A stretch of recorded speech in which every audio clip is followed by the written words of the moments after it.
जय श्री कृष्ण मित्रों, स्वागत है आप सभी का गोपेश ज्ञान यूट्यूब चैनल में। आज की कहानी आपके लिए बहुत ही जीवन के लिए उपयोगी और महत्वपूर्ण साबित होगी। आपसे निवेदन है कि कहानी को पूरा अवश्य सुने। मित्रों, आजकल ज्यादातर आपसी लड़ाइयों में तीसरे का ही फायदा होता है।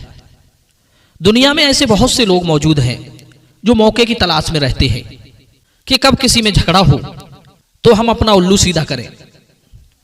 आजकल लोग बिन मांगे सलाह देने के लिए तैयार खड़े हैं। बचाने वाले कम हैं, लड़ाने वाले अधिक हैं और मूर्ख मनुष्य उनके इस षड्यंत्र में फंस भी जाते हैं। मित्रों, अक्सर भाई भाइयों में, मित्रों में, पड़ोसियों के बीच छोटी छोटी बातों पर झगड़ा हो जाता है। ये तो स्वाभाविक है, पर लड़ने वाले उन दोनों पक्षों को इस बात का ध्यान रखना चाहिए कि हमारी इस लड़ाई में कोई तीसरा तो फायदा नहीं उठा रहा है। कई बार कुछ लोग दूसरों के उकसावे में आकर लड़ाई ठान लेते हैं, जिसका परिणाम ये होता है कि वे दोनों आपस में लड़ते रहते हैं और तीसरा व्यक्ति उनकी हानि से खुश होता है और अवसर आने पर वो अपना रंग भी दिखा देता है। इसलिए मित्रों, लड़ो मगर सलीके से, पूरे होश व हवास में। इस संबंध में मैं आपको एक कहानी सुनाता हूं जो आपको बहुत कुछ बता जाएगी। एक बार की बात है, जेठ का महीना था। चिलचिलाती धूप पड़ रही थी। जंगल के बीच एक बड़ा सा सरोवर था। जंगल के सारे जानवर उसी तालाब पर पानी पीने आते थे। एक दिन की बात, जंगल का राजा शेर उस सरोवर पर पानी पीने आया। संयोग की बात, उसी समय एक रीछ भी उसी सरोवर पर पानी पीने आया। दोनों को बहुत जोर की प्यास लगी थी, परंतु वे दोनों पानी पीने के बजाय एक दूसरे से झगड़ने लगे। शेर ने कहा, अरे ओ रीछ के बच्चे, जरा ठहर जा। मैं शेर इस जंगल का राजा हूं। जब तक मैं पानी न पी लूं तब तक पानी पीने की हिम्मत मत करना। तुझे मेरा झूठा पानी ही पीने को मिलेगा। रीछ शेर की धमकी सुनकर शांत हो गया। तभी पेड़ की डाल पर बैठे हुए कुछ कौवे रीछ को भड़काने लगे। कहने लगे, अरे रीछ महोदय, तुम शेर की घुड़की से क्यों डर रहे हो? तुम कौन सी बात में शेर से कम हो? तुम इतने कायर तो नहीं कि शेर का झूठा पानी पियोगे? ये तो चुल्लू भर पानी में डूब मरने वाली बात है। शेर ने तुम्हारे आत्मसम्मान को ललकारा है। यदि तुमने उसका झूठा पानी पी लिया तो पूरे जंगल में कहीं भी मुंह दिखाने के लायक नहीं रहोगे। सारे जानवर तुम्हें कायर और डरपोक समझेंगे। मित्रों, कौओं के उकसाने पर रीछ एकदम से जोश में भर गया और गरजते हुए शेर से कहने लगा, अरे जा, बड़ा आया जंगल का राजा बनने वाला। तू जमीन का राजा है और मैं जमीन का और आसमान का राजा हूं।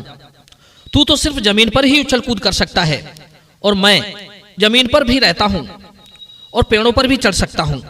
पहले पानी मैं पीऊंगा और मेरे बाद ही तुझे पानी पीने को मिलेगा। मैं इतना गया गुजरा नहीं हूं जो तेरा झूठा पानी पीऊंगा। मित्रों, रीछ की गर्जना सुनकर शेर कुछ नरम पड़ गया, पर शेर की ओर एक पेड़ पर बहुत सारे गिद्ध बैठे हुए थे। वे शेर को उकसाने लगे। कहने लगे, अरे सिंहराज, ये क्या? एक रीछ की धमकी से डर गए? ये तो बड़े ही लज्जा की बात है। पूरे जंगल के जानवर आपसे भय खाते हैं, आपको राजा मानते हैं। यदि उन्होंने सुन लिया कि शेर एक रीछ की धमकी से डर गया तो वे तुम्हारा सम्मान तो नहीं करेंगे और आगे बिल्लियां भी तुमसे डरना छोड़ देंगी। इस प्रकार तुम्हारा यश मिट्टी में मिल जाएगा। फिर तुम कौन से मुंह से जानवरों के सामने जाओगे?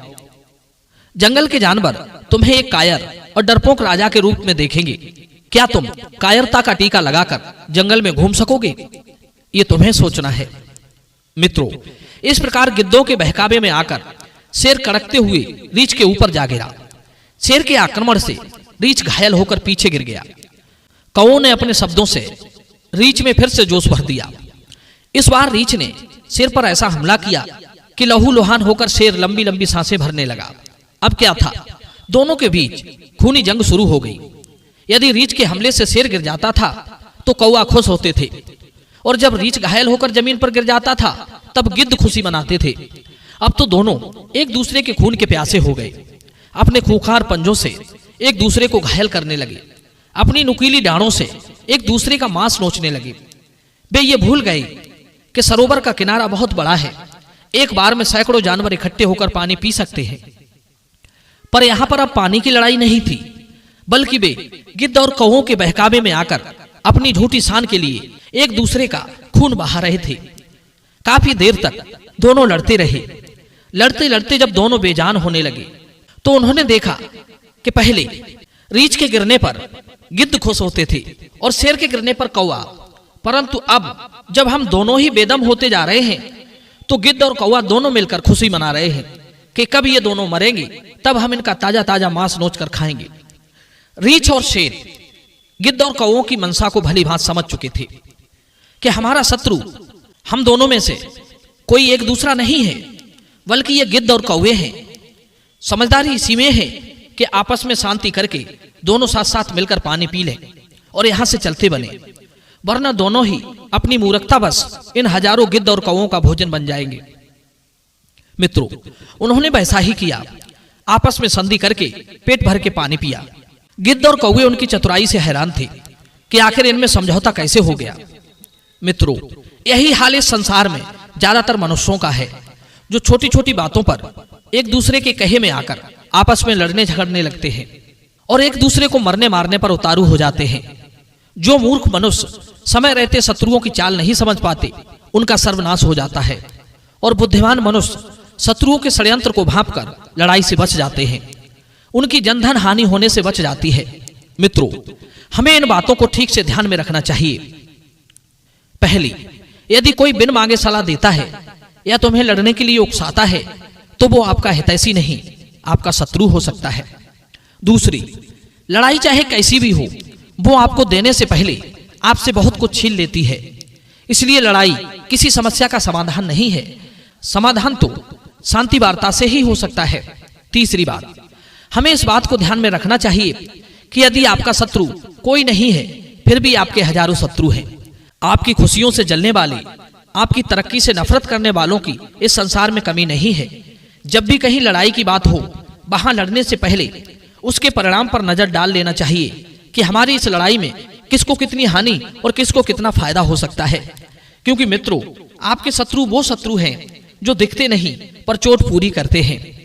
चौथी बात ध्यान में रखने वाली ये है कि जरूरी नहीं कि जो आपकी बुराई करता है वही आपका शत्रु हो। प्रशंसा करने वाले भी आपके शत्रु हो सकते हैं। इन शत्रुओं से हमें विशेषकर सावधान रहना है। बुराई करने वाला शत्रु तो आपको दिखता है, पर प्रशंसा करने वाला आपको शीघ्र नजर नहीं आता। पांचवी बात यह है कि हमें स्वयं को गंभीर बनाकर रखना चाहिए। किसी के द्वारा झूठी मान प्रतिष्ठा मिलने पर या प्रशंसा करने पर उफन कर आपे से बाहर नहीं होना चाहिए।